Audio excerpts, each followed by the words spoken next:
हम बात कर रहे हैं राजस्थान की अंतः प्रवाह नदियों की। और राजस्थान की अंतः प्रवाह नदियों में हमने घग्गर नदी को पढ़ लिया है। आगे हम चर्चा करते हैं राजस्थान की अंतः प्रवाह की नदियों में दूसरी नदी आती है कांतली या कांटली नदी। कांतली या कांटली नदी। और इस नदी की लंबाई की बात करें तो ये 100 किलोमीटर है। 100 किलोमीटर इसकी लंबाई है कांतली नदी की। और ये राजस्थान के 2 जिलों में प्रवाहित होती है, सीकर और झुंझुनू। कांतली नदी है, इसका उद्गम खंडेला की पहाड़ियां सीकर से होता है। और इस नदी के किनारे इसका उद्गम होता है खंडेला की पहाड़ियां सीकर से। और इस नदी के किनारे 2 सभ्यताएं आती हैं। एक का नाम है गणेश्वर सभ्यता और दूसरी का नाम है सुन्नारी सभ्यता। गणेश्वर सभ्यता है, ये सीकर जिले में है और इसको ताम्र सभ्यताओं की जननी कहा जाता है। और इस सभ्यता के आगे बात करें तो यहाँ से एक मछली पकड़ने का कांटा भी मिला है, पत्थर से निर्मित बांध भी मिला है। आगे हम बात करें सुन्नारी सभ्यता झुंझुनू में है।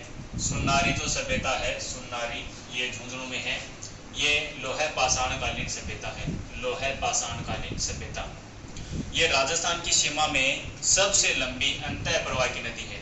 राजस्थान से प्रवाहित होने वाली सबसे लंबी अंतः प्रवाह की नदी है घग्गर, प्रवाहित होने वाली घग्गर है। और राजस्थान की सीमा के अंदर सबसे लंबी अंतः प्रवाह की नदी कांतली नदी है। आगे हम बात करें काकनी, काकने या मसूरदी नदी। ये जो नदी है इसका उद्गम कोटरी गांव से होता है। और ये कोटरी गांव हमादा मरुस्थल के अंदर है, जैसलमेर जिले में है। कोटरी गांव है, कोटरी गांव ये जैसलमेर जिले में है। और जो काकनी नदी है ये राजस्थान की सबसे छोटी अंतः प्रवाह की नदी है। और इसका उद्गम कोटरी गांव से होता है और बुध झील तक इसकी लंबाई, बुध झील जैसलमेर जिले में है और मीठा की खाड़ी या मीठी झील भी जैसलमेर जिले में है। बुध झील तक इसकी लंबाई है 17 किलोमीटर, ठीक है। और कोटरी गांव से लेकर बुध झील तक इस नदी को काकनी या काकने के नाम से जाना जाता है। फिर हम बात करें आगे मीठा की खाड़ी, बुध झील से मीठा की खाड़ी तक इस झील को मसूरदी नदी कहा जाता है। फिर हम बात करें आगे 4 नंबर नदी साबी नदी। साबी नदी का उद्गम सेवर की पहाड़ियां जयपुर से होता है। साबी नदी का उद्गम है ये सेवर की पहाड़ियां जयपुर से होता है। और ये जो नदी है ये अलवर की मुख्य नदी है, ठीक है, अलवर की मुख्य नदी है। और इस नदी के कारण अलवर जिले में बाढ़ आती है। साबी नदी के कारण अलवर जिले में बाढ़ आती है। इस कारण साबी नदी को अलवर का शोक कहा जाता है।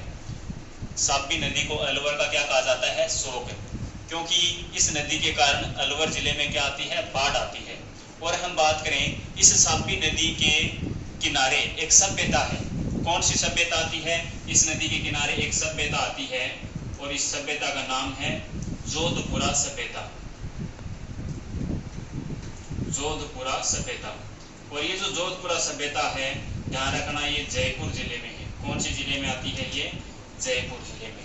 तो इस साबी नदी के किनारे एक सभ्यता आती है, कौन सी? जोधपुरा सभ्यता। और ये जयपुर जिले में है। उसके बाद हम बात करें रूपा रेल नदी। इस रूपा रेल नदी को वराह या लसवारी भी कहा जाता है। क्या कहा जाता है? इसी नदी को वराह या लसवारी नदी भी कहा जाता है। इस रूपा रेल नदी को वराह या लसवारी नदी भी कहा जाता है। और इसका उद्गम होता है उदयनाथ की पहाड़ियां, थानागाजी, अलवर। उदयनाथ की पहाड़ियां, थानागाजी, अलवर से इस नदी का उद्गम होता है। कौन सी नदी का? रूपा रेल नदी का। इसको वराह या लसवारी भी कहा जाता है। इस नदी पर एक परियोजना है, मोती झील परियोजना, ठीक है। कहाँ पर है ये? भरतपुर जिले में है। मोती झील बांध में बनाई गई है ये।